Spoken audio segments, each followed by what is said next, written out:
Welcome to Scandal Water, where the tea is hot and the conversation lively. Your hosts, Candy and Ashley, will discuss a peculiar story somehow related to the entertainment industry. This podcast might not change the world, but it just might satisfy your thirst for an intriguing tale. Oh, it's that time of day. Tune in and hear what the ladies say. It's time to bend your ear when the silver screen appears. Stories about the stage and screen and everything in between. So come on and join the fun. The curtain opens in 3, 2, 1. Well, hi again, Ashley. Hello again, Candy. It feels like we were just talking. We just were. Hey guys, so just a reminder that about an hour into our recording about Lucille Ball, we realized, we're only about halfway through our notes. Perhaps this should be a two-parter. It was not intended to be a two-parter, but yet here we are. There's a lot to talk about with Lucy and Desi. Yes. So we are back now. The last that we left off, we had just listened to Carrie and Jeff Ketterman, who are our guests, who have so kindly sent us some audio clips. Just as a reminder, Carrie and Jeff Ketterman have their own tribute show that they do for Lucy and Desi, and so they are very knowledgeable and very interesting to listen to. So we've been sprinkling some of their audio clips into our episode, and we had left off where they had just shared a little bit about some of their favorite moments. Yes. Well, before we jump back into our timeline, I thought we might just kind of take just a tiny detour to talk about the movies, because Carrie did reference the long trailer in that little audio clip that we were listening to. Yes. Just to put this in context, the I Love Lucy show ran from 1951 to 1957, and during that time frame, Lucy and Desi also made a couple of movies. But they were not Lucy, Ricardo, and... No, Okay. They were, a different fictional couple. Right. The long trailer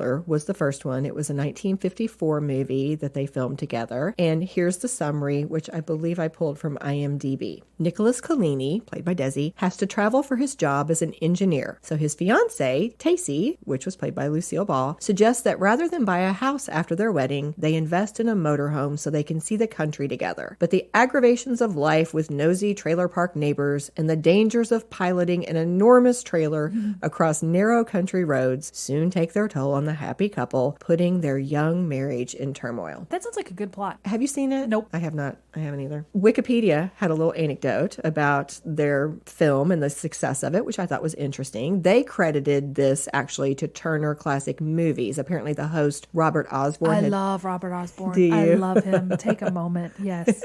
Take a moment. We just have to sit here and enjoy the thought of this man that I don't know. He is such a huge part of my childhood. Really? Yes. A lot of my trivia that I know is thanks to Robert Osborne, because he would host Turner Classic Movies and he would come on before the film would start and he would give us a little bit of trivia about the movie, and he would give us little tidbits. And I have 2 of his Academy Award books up there on the shelf that he wrote about. Yes. He is the godfather of trivia. Thank you, Robert Osborne. Well, your man, Robert. Yes, my man. I love him. Loved him. Well, here's a piece of trivia that he shared. He said that the studio was not sure that this film would be a success because they were afraid people would not want to pay money to see this couple in a movie together when they could just watch them on TV for free. No. So Desi supposedly made a $25,000 bet with the studio that the movie would make more money than the current highest grossing comedy at that time, which was Father of the Bride, starring Spencer Tracy and Elizabeth Taylor. Oh, yeah. And he won the bet. Wow.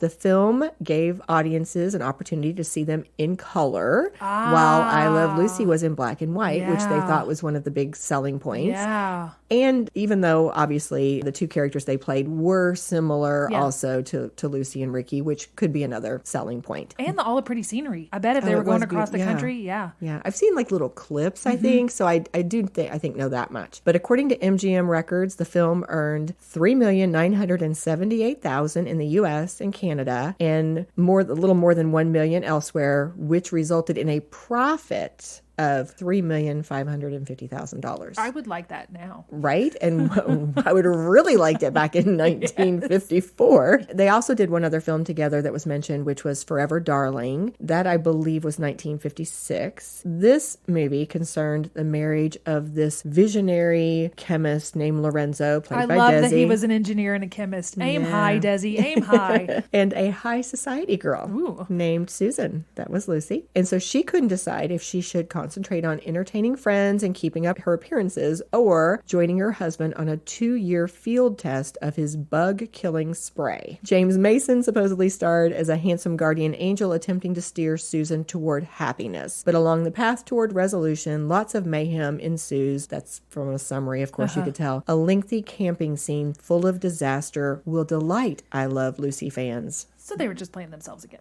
Yeah. Or the Ricardo selves. I mean, it fit, Yeah, right? it did. This was a formula that worked for them. Yeah. And we know they're kind of all about that formula. Yeah. So something else that happened during this time frame that they were doing the I Love Lucy show was, this was mentioned in the documentary and I knew nothing about it. There was that 1953 scare when Lucy was accused of being a communist. And again, thanks to Desi, he really got her out of that. So if I understood this correctly, she had registered that way because her grandfather had insisted, but she really, her point was she was not affiliated with the party in any way. She didn't vote that way. Right. Which who knows if she's going to say that. I mean, her political affiliations are her own. It's not our business. But her grandpa was for the working man. So that's why he registered that way. And they registered, according to their later story, they registered that way to placate him.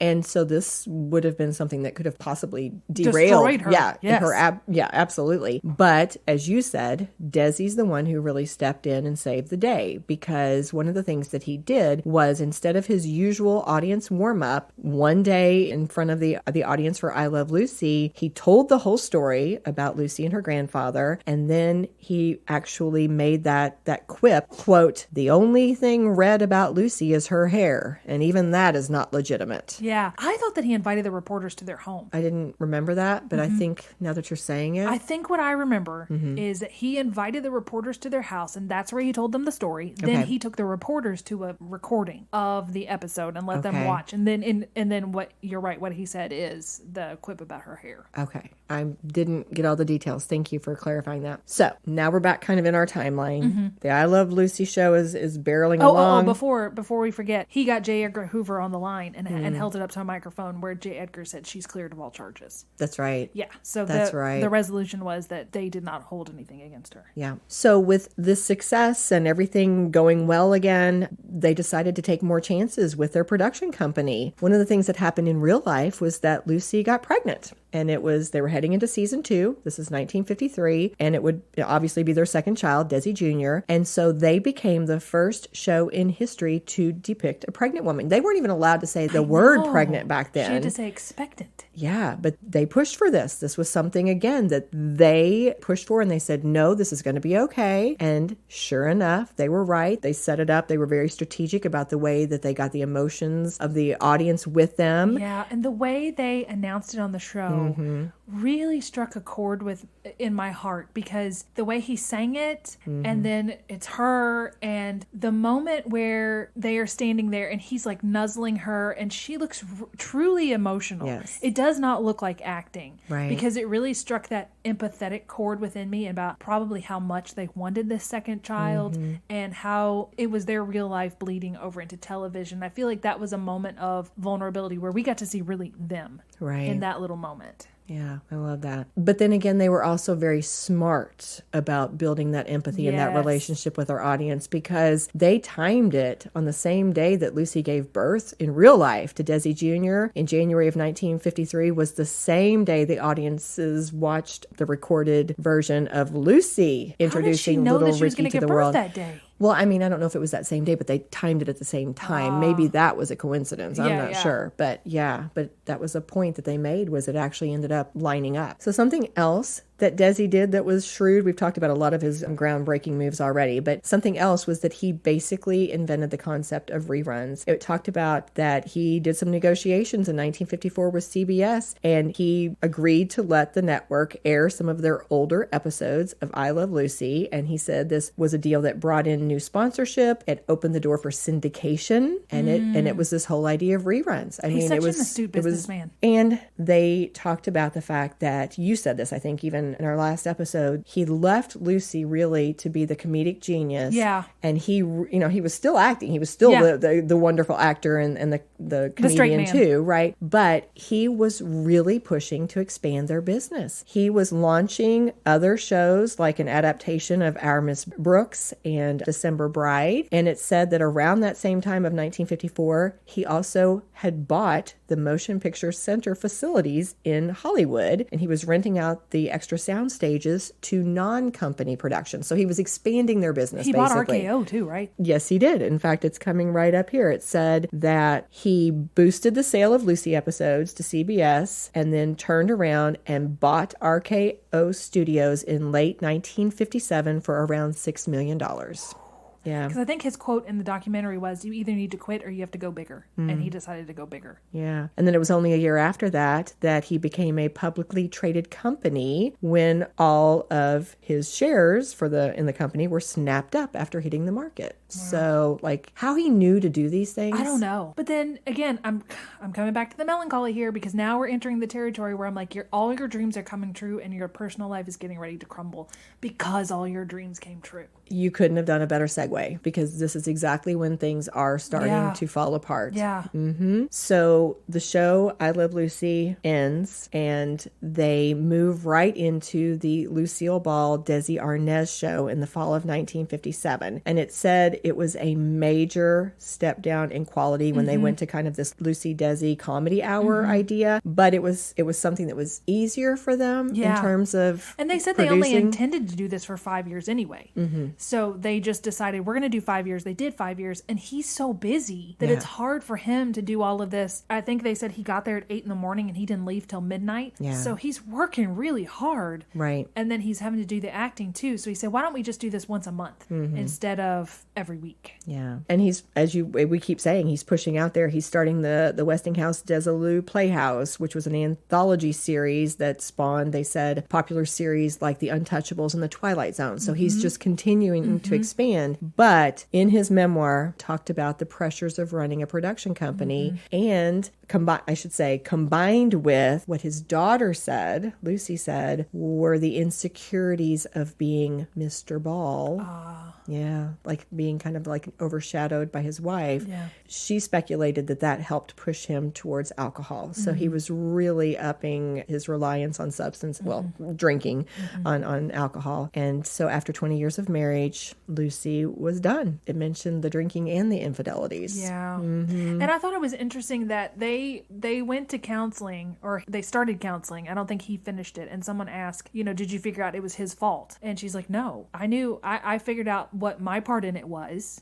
Part of it was my fault, part of it was his fault. And they just came to, and maybe that's what helped them get along so much better afterwards. And I thought Lucy Arnaz made a really good point, that it got to the point where Desi was hurting Lucy with his actions, but Lucy was hurting Desi with her words. So that could be the mutual faults there. Right. Well, Lucy filed for divorce in March of 1960 after shooting their final episode of the Lucy Desi Comedy Hour. And again, they had been married 20 years, but they continued to work together.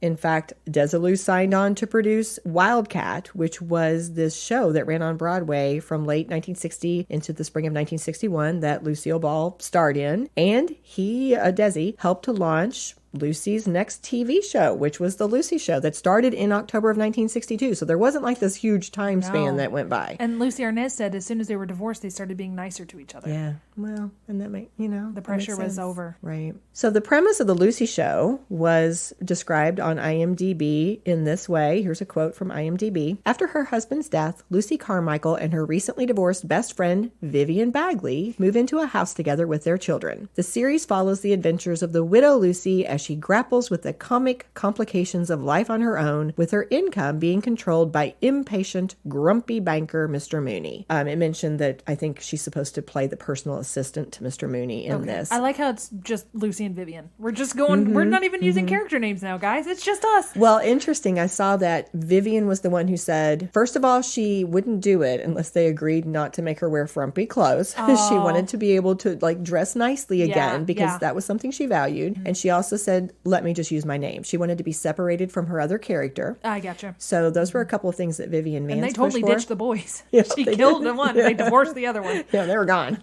And it was interesting. This is just a little piece of trivia. But at one point when in my research, it mentioned that Vivian Vance was she wasn't super excited about playing the wife of William Frawley. Yes. She was much younger. Yes, she was 22 years younger, and she made a comment that she was insulted that anyone would believe that she'd be married to that old man, and he heard her say that, and then it hurt his feelings. So they kind of had some tension throughout the show because of that. Which makes me a little sad. So apparently, in order to agree to do this, she wanted it to be a little bit more on her terms, I think. Yeah. And she actually left before the show was over. I'm not sure why I didn't take the time to try to find that, but the show lasted for 6 seasons, and I'm pretty sure she was gone for at least a couple of them. I think I also saw in the documentary where she was one of the first people to play a divorced woman. Yes, that's true. She broke some ground there too. Well, what was interesting to me was that just thinking about it, I mean, we've already said, Desi's helping her launch her new show without him, and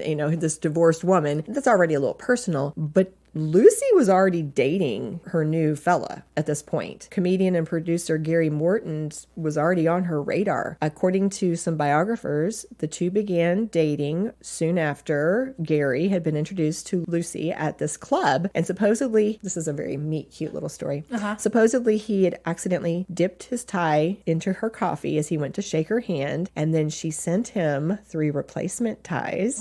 He called to thank her. And then it wasn't long before they were dating. And it said, unfortunately, I think a lot of times he was referred to as Lucille Ball's boyfriend or husband after they were married. Yeah. That was just kind of how he was relegated. The couple, by the way, married in New York in November of 1961, and Gary did sign a prenuptial agreement. 1961, and she and Desi divorced in 1960. It said that she filed for divorce in March of 1960, so no, it did not take her long to find another spouse. Wow.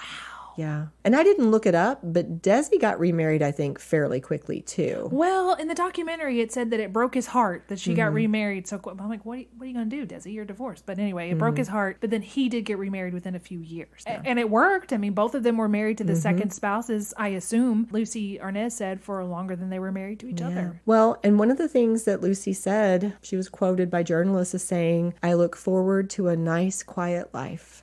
Yeah. So kind of to piggyback on what you just said, Lucy Jr. talked in some different interviews about the divorce and the situation. This was actually an interview for the Archive of American Television. I watched this very interesting short little interview that she had given, and she talked about how tough it was on her when her parents were getting divorced. Yeah. She said it was not a shock that she and her brother had heard the arguments, but she said she didn't want her daddy to move out and to be gone more because he was already gone a lot. And she said that Gary was a really nice man, but it was still tough to see her mother remarried so quickly. But she did speculate that it must have been nice for her mom not to have to worry about being embarrassed or the drinking or to see her husband smiling and giggling with the ladies.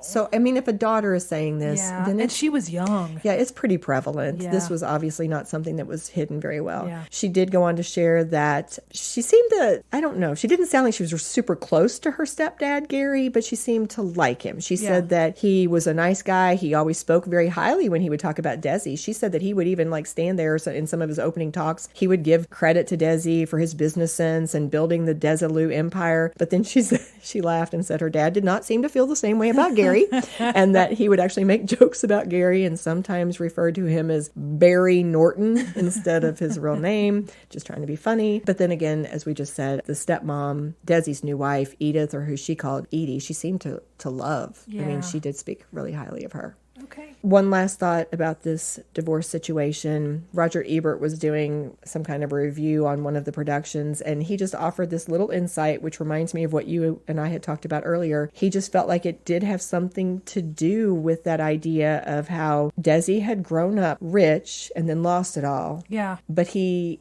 came from wealth, originally. And at some point, he just wanted to stop. Like, he wasn't valuing that, acquisition of wealth anymore. He was done. Yeah. Whereas he seemed to be insinuating that, he felt like having grown up in poverty, that Lucille Ball just couldn't stop working. Yeah. That it was just this thing that just kind of compelled her. One of the audio clips of Desi, he said, I just didn't want to do it anymore. I had other interests. I wanted to do other things, and Lucy didn't. She needed it. She needed to keep going. And that could have been a real issue between the two of them, because if one of you wants to have retirement and the other one doesn't, but then Lucy says with Gary, she's looking forward to a nice, quiet life. So what changed? Was Lucy thinking, as long as I work, I'll have an eye on Desi? Well, I mean, their daughter Lucy said that. She straight up said that her mom wanted to work with him because she thought that was going to save the marriage.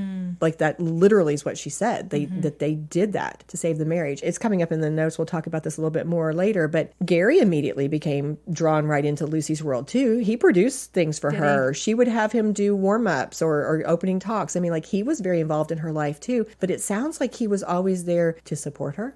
Like, he was always there. He was a beta male. I don't know if I would call him that. That sounds... Oh, I don't mean it in a mean way. Okay. Alpha male is sort of like go-getter. Beta male is like Jim from The Office. He's just sweet and kind and supportive, and he's not he's not Bruce Willis in Die Hard. That's an alpha male. Okay, all right. Yeah, I'm not being insulting. I got you. Yeah. Beta males are nice. Okay, good. And that sounds like what he was. Yeah. He sounds like he came right into her life. He supported her. He loved her. I think she was always confident with him. She could trust that he was always going to be there for her, and I don't know that she could trust Desi in that way. Yeah. So back to Desi and Lucy. Basically, their interactions just kind of stopped when Lucy ended up having to buy out Desi's stock shares and take over the company. And supposedly it was because at this point she had grown so fearful that his alcoholism was just going to hurt the company. He was either going to make bad moves, or it was going to destroy the company's image. And he was just done. Yeah, true. Yeah, he just wanted to be done with it. So this actually, another groundbreaking move, Lucille Ball became the first female head of a major Hollywood studio. But this was interesting to me, and I think it might have come out in the documentary. Lucy Jr. made a huge point about her mom was not a feminist. This was not some kind of a huge move on her mom's part to take over and to try to kind of advance the female cause. It was just a necessity. It was a necessity. She said that her mom hated it. Her mom didn't want to do it. When Lucy Jr. felt like that was the slant that the documentary might take, she actually had discussions with Amy Poehler and the team, and she said, if this is how you're going to portray my mom, I don't want you to do this documentary. It was only after they agreed to show the truth that she said, yes, I'll go forward and I'll give you these tapes and I'll collaborate with you. Was Amy thinking that it was going to be a big feminism? Based on what Lucy Jr. said, that's the angle, the slant that it was taking. And she literally used the term that she had to straighten it out. Like, she had to straighten it out. And then she seemed to be very happy with the way it turned out. But her fear was, again, the word, quote, she thought it would be fake if it showed it a different way. So just to finish that thought, apparently Lucy told the producers, quote, that her mom had never thought of herself as a feminist, and that some of the work that Lucy did at Desilu Productions was just, quote, dumped on her. Again, quote, she hated every minute of it. All she wanted to do was a show. And those are words again from Lucy Jr. Yeah, I think in the documentary she talked about how when Desi ran everything, all she had to worry about was being funny and just doing the creative stuff. And he took care of all the, I don't want to say heavy lifting, because what she was doing is important too. Right. But all the paperwork, all the business stuff. And then when she said, I had to start confronting people, and she just didn't like it. No, not a bit. And that's okay. Yeah, but she was good at at it. Yeah. She could do it. She just didn't want to. It said that she really struggled. Like Desi seemed to have this gift for numbers and people skills, and he knew how to kind of work people, and that wasn't natural to her. And so she continued to do solid business. She still rented the facility. She made money, and it specifically said that she's the one, even though it was going to be super expensive. She said nope. She saw the potential in Star Trek. Okay, so it was her. She Okay. pushed forward with that and Mission Impossible, and it says their fans can thank her today. But still, she was ready to sell it in 1967 when she had the opportunity to go ahead and get a buyout from Paramount. Yeah. Before we move on, maybe this would be a good time to take a break. Okay, let's do it. It's time for our April giveaway. For a chance to win your very own Scandal Water t-shirt, simply post a picture of yourself on Facebook holding a cup of tea with the caption #ScandalWaterPodcast. The winner will be announced on April 30th. Cheers! All right, we're back. Okay. So after Desilu was sold, Lucy did go ahead and form a new company, Lucille Ball Productions, but it sounds like she did not have that same, all-consuming role that Maybe she did. hired people to do the other stuff? Probably. I didn't really dig into that, but it did mention that her husband, Gary, at least for some time, served as the company vice president. I think he was really involved with her stuff. Well, in 1964, this was interesting to me. Lucy went back to radio. Oh. In Let's Talk to Lucy. And it was for I thought, a really cool reason. She specifically said that all these years she was a character and she never got to be herself. And so she went back and did this radio show, which was just kind of on her own, where when she had breaks, or it was like when it was on the film set, and maybe she would just go grab some other star and she would just interview them. Oh, neat. I know. And She did a podcast. They literally said, it was kind of like I saw a little article about it and it said, Lucy, the first podcaster. That's neat. Yeah. So it was very cool. It didn't last long. It was only about a year, but that was something super interesting she did with radio when she's embroiled in the middle of all this TV stuff. Okay, so the Lucy Show closed in 1968. It had a few Emmy wins to its credit, and she moved right into something else, which was Here's Lucy, which ran for 6 more seasons. That was 1968 to 1974. Is this the one her kids were in? Yes. Okay. Yes. And the premise here was that she played this woman, Lucy Carter, who was a widow with 2 teenage children, and she takes a job as a secretary for her stuffy brother-in-law, which was played by Gail Gordon. And of course, as you just said, Lucy and Desi Arnaz Jr. played her kiddos on the show. Now, She really did keep her family in it, didn't she? she really did. She even sometimes had her husband appear occasionally on both the Lucy Show and Here's Lucy. But they made a point of saying he never got the exposure that Desi got. Like, it was never a big deal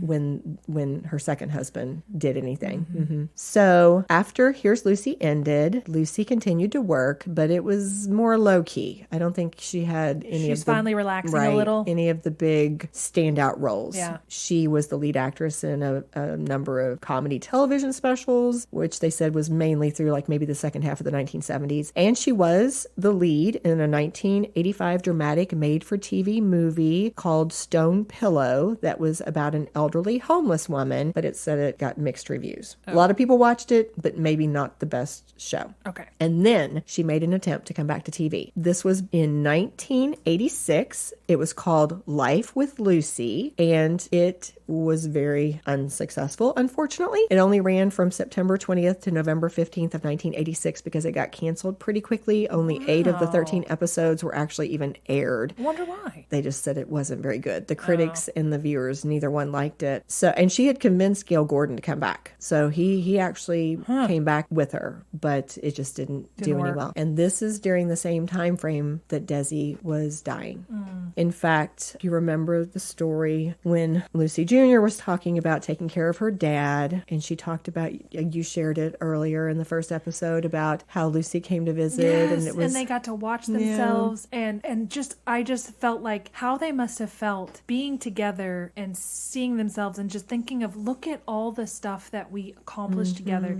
And this is when they did that montage. I got really emotional listening and watching and thinking of the two of them watching that. And then the last conversation conversation that they had, I got really choked up. Yeah, that conversation was in their final days. Pulled up the quote because I thought it was so powerful. Here's what Lucy Jr. talked about in the documentary. She said, of course, her mom had called. And she said, quote, "I put the phone up to Dad's ear in the bed. I said, 'It's the redhead.'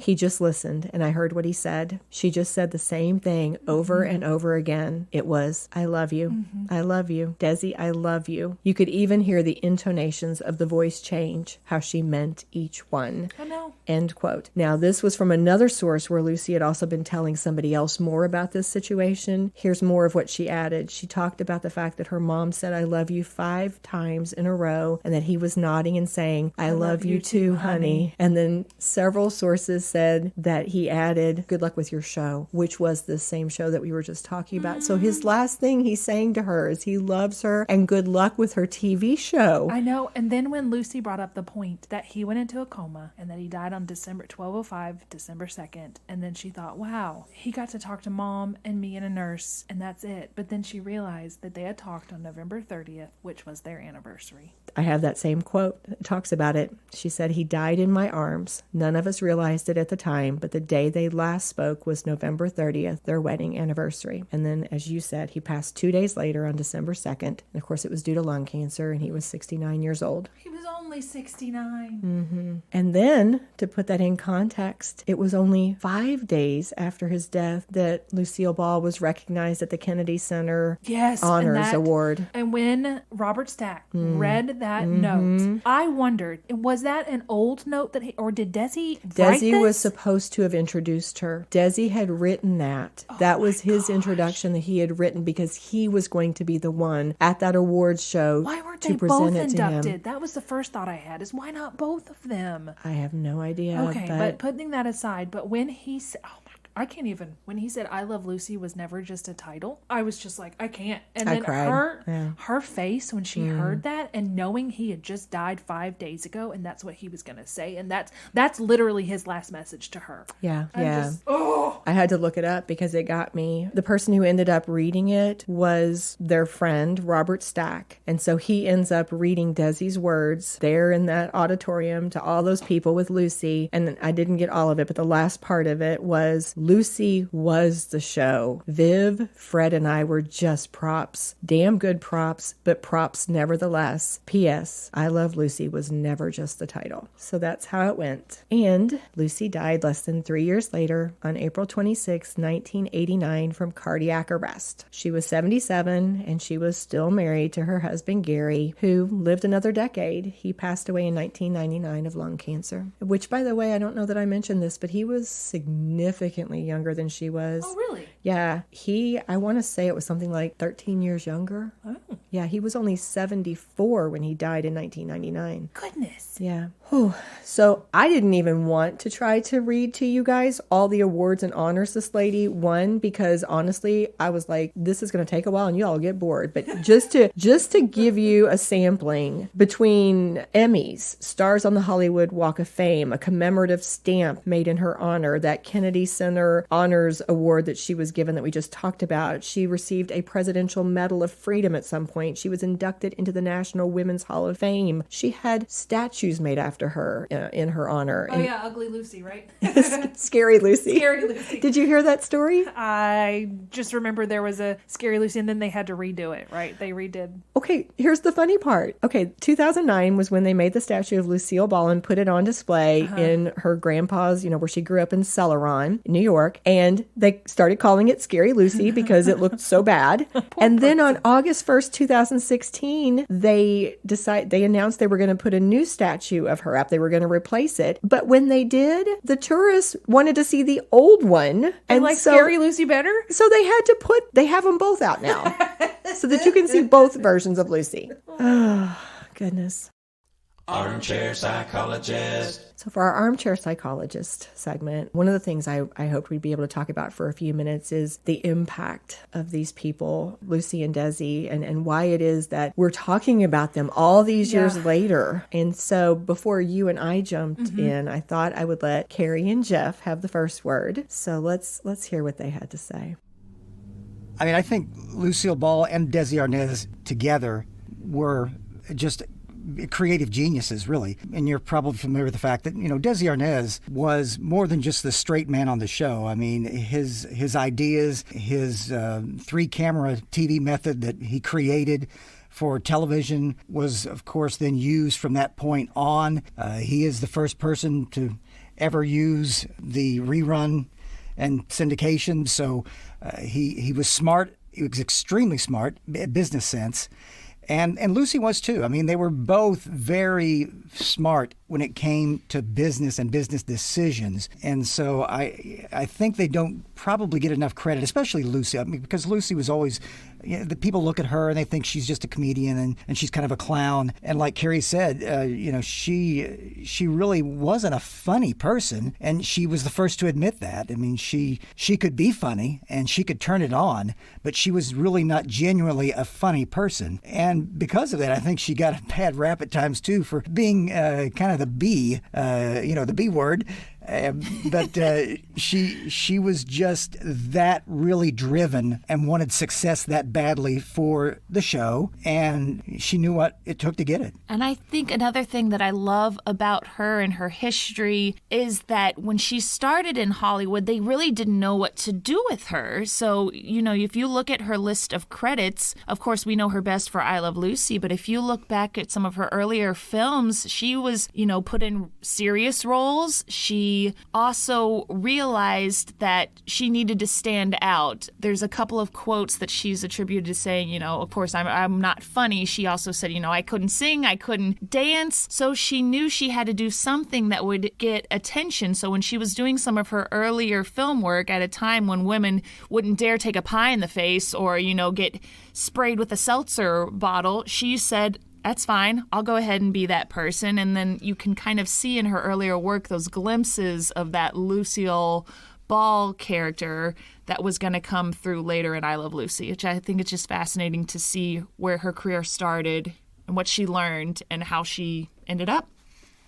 It's interesting. Jeff brought up something that we hadn't discussed, which was the fact that by being that woman who would take the roles, who would push for her career moves. I want my husband to be in this show with me, would take over a company and run it, would basically not be afraid to be aggressive in going after what she needed, that sometimes she had a little bit of a reputation for being hard-nosed or not being very feminine, which could lead to some negative thoughts about her. But I don't see it that way. I mean, I think she was going after what she wanted, and she probably, what's the word when you're so focused? She was probably so single-minded, so driven that maybe sometimes she didn't get to have downtime, maybe didn't get to socialize or be as warm with some people as she might have wanted to otherwise. But I think that was probably something that she prioritized. I would just like to explore in my mind what was driving her even after they had achieved so much success. Like you said, you didn't even read all of her awards. Why did she keep doing the shows? What was driving her? Was it because she said, I'm not funny, I'm not X, Y, and Z, I just rehearse and I do that? So she's not wanting to be funny, she's wanting to do shows. Is it because she wants to employ her children? Is she needing to be in the public eye? Like what is that behind those other shows? We know the first one was to be with Desi, and maybe the later one with her kids was to be with her kids. But why not just do retirement or do what you want to do?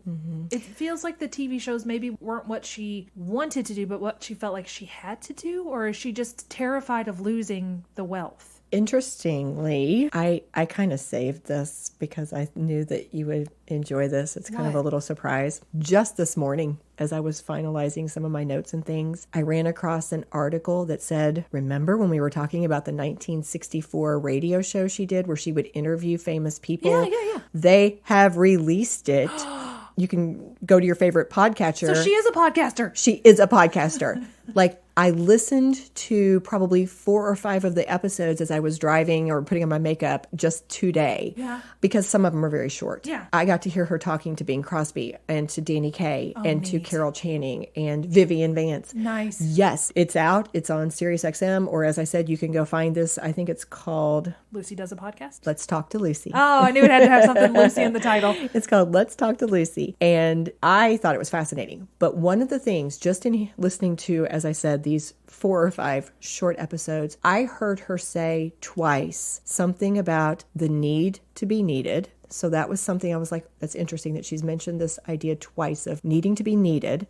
And I also heard her say something about this is a paraphrase, but something to the effect of there's no social gathering that is more fun to me than work. I think the need to feel successful, the need to work and to feel that she's achieving something was just innate in her. But then I wonder if that tragedy and being so poor influenced her needing to, like what you just said, just that need to be needed and the need to be in the spotlight, not necessarily because I enjoy it, but because I need it. Does that make sense? It does. And it made me wonder, similar to what you're saying, she had to work to help to support her family at a very, very young age. And we've talked time and time again about how important it was to support your family, to take in your family, to have these things. So I agree. Was that tied in there too? The need not only to be needed, but the need to feel like you're supporting your family, you're making a difference. But at some point, didn't she make enough to support them? I mean, the $5 million sale back then, $5 million was a lot. Now, they could have had a high cost of living, sure. But at what point would it have been enough for her? I wonder if she would have reached that point. Like, would she have worked like all the way up to, she did work all the way up to the very end, but let's say she didn't have, I'm assuming she died of cancer or something like that, right? She had a heart attack. Oh, heart attack. If she hadn't have, would she have kept going? Like, was she going to work until the end, no matter when the end was? I suspect she would have until she was too sick to do otherwise. I removed it from my notes because I could not find any corroboration for this. But there was a quote that had just been posted on a Lucy fan site that supposedly she had said either at or somewhere around that event of being honored at the Kennedy Center. And the quote was something to the effect of how much she needed that because after having her show canceled and losing Desi, she wasn't feeling loved or that she had been very successful.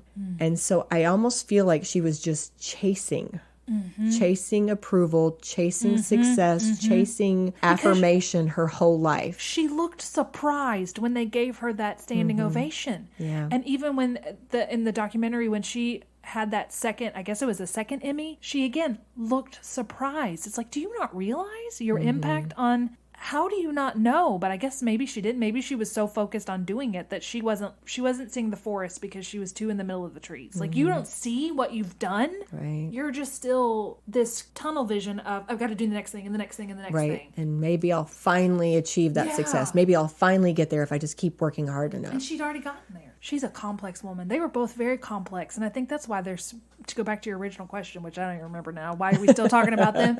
I think because they are so complicated and complex and tragic, and they're very fascinating. Yeah, I love what you just said because you reminded me earlier when Carrie had made a comment about how it took so much work to make their acting and their comedy seem effortless. Yeah. It's kind of like that same juxtaposition. It's like, here are two people who seem so lighthearted and like their persona that the audience has seen all these years are these two just fun-loving, lighthearted people that are in this relationship that looks just as lighthearted and fun, and yet what's going on beneath the surface is just so complicated, like you said. Yeah. Well, before we wrap things up, we want to say a huge thank you to Carrie and Jeff Ketterman. We so appreciate your audio clips that added a lot of extra spice to this episode, and we will be again posting your video clips in our show notes and on our Facebook Scandal Water podcast page. But to bring this to a close, we want to give a big cheers to Lucy and Desi. Lucy and Desi. I'm going to be thinking about you guys for a long time. Yeah. We started by sharing what Lucy Arnaz had said about the documentary being about unconditional love. And I think as we end, I think that's a reminder that's probably one of the biggest things I'm taking away from this. Their unconditional love for each other. Yeah. Cheers. Cheers. This episode of Scandal Water was executive produced by Candy Thomas, that's me, and Ashley Raymer Brown. That's me. It was researched and written by Candy Thomas and edited by Ashley Raymer Brown. All music was written, composed, performed, and mixed by Josh Martin. The artwork was designed by Matt C. Adams, while our website was developed by Joshua Reith. If you like what you hear and you want to help keep the Scandal Water brewing, please go to our website, scandalwaterpodcast.com. Just click on your podcatcher of choice, then hit follow to subscribe. And while you're there, you might as well leave us a 5-star rating and review. And don't forget, it's always more fun when you share your tea with others. As a reminder, this podcast is purely for entertainment purposes. The thoughts and opinions of the host during each episode of Scandal Water are their own and do not reflect the opinions of any future guests, advertisers, or clearly professional psychologists. Thanks for listening.